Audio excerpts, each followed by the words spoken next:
I'm Dr. Michael Curi, and I'm a vascular and endovascular surgeon here in Annapolis.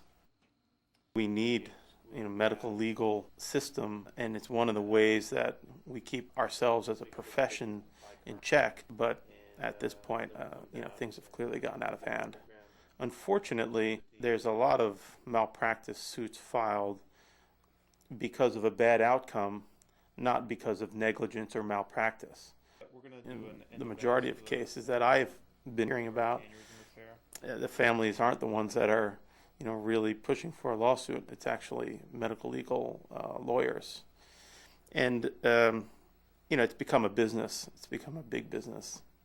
Everybody's afraid of giving their 2 cents because, God forbid, their name showed up in that chart and a bad outcome happened down the road, even if it had something to do with a completely different area of care.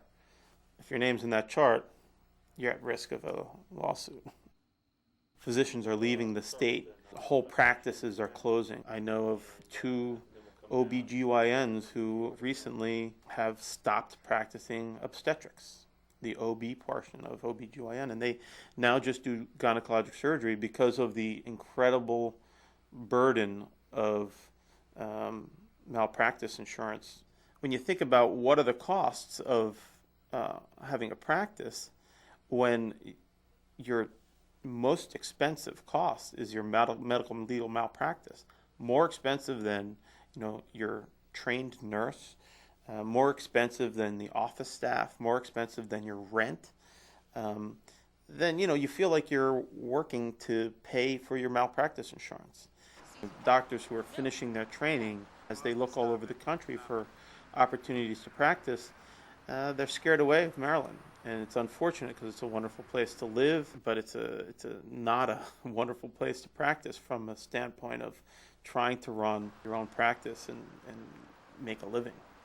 The state legislature has to know the scope of the problem. It's pretty simple.